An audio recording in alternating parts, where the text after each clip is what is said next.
있습니다. 그런데 이 이한구 위원장은 이 새누리당이 좀 열세 지역의 경쟁력을 높이는 차원에서 우선 추천을 말씀을 하고 있지만 사실 이 우선 추천 지역의 뇌관은 결국 겨냥하는 지역은 텃밭인 영남 그리고 강남이다. 이러한 분석도 있어요. 정 평론가님. 좀 더 구체적으로 하면 이제 유승민 의원을 어떻게 처리할 것이냐. 결국에는 기승전 유승민입니다. 그렇습니다. 그러니까 처리라고 제가 표현을 하는 것은 네. 결국 친박 쪽에서는 유승민 의원을 어떻게 하느냐. 그러면 이완구 이제 위원장이 저 논란에서 좀 벗어나기 위해서는 전략공천의 당위성을 국민한테 설득하는 과정에서 유승민 의원은 어쨌든 경선 지역이다.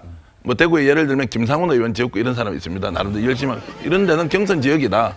그래서 국민들이 좀 불신하는 여러 가지 요소들을 제거하면서 우리 당은 당규에 있는 뭐 전략공천 또는 우선공천을 적극적으로 활용하자 이러면 이것이 저는 적정하게 타협이 될 수 있다고 봅니다. 네. 왜냐하면 정치이기 때문에 그렇습니다.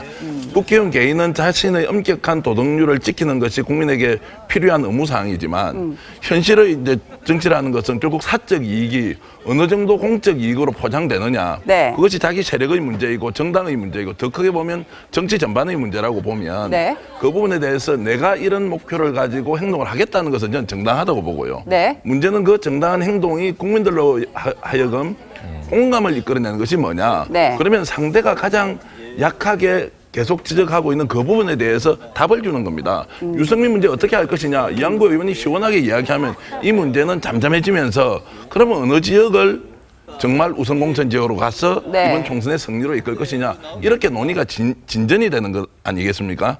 이제 그런 면에서 보면 이한구 의원이 지금 하고 있는 저런 일종의 목리가 국민들로 하여금 여전히 의심을 받는 이유는 대구 경문 유승민을 비롯한 TK의 여러 이제 국회의원들을 친박 후보로 대체할 것이냐 말 것이냐 이 문제로 저는 좁혀져 있다고 봅니다. 그러니까 유승민 문제를 아예 수면 위로 올려와서 공론화를 하는 게 이 갈등을 좀 저는 덮을 수 그것이 있는 총선이 다른 방법이다. 그렇죠. 60일이 남았는데 네. 유승민 의원이 도저히 우리 당에서 맞지 않으니까 출당을 하시라. 아니 네. 출당 조치하겠다. 네. 저는 이것이 정치의 승부라고 생각하고요. 네. 홍문정 의원 같은 분이 나와서 시비 걸듯이 당신 나가세요. 이렇게 하는 것은 저는 정당하지 않다고 보고요. 네. 박근혜 대통령이 철학과 맞지 않다면 당연히 누군가 책임을 지고 유승 아니면 이한구 의원 지금 불출마했지만 유승민 내하고 붙잡고 가야 될 거 아닙니까?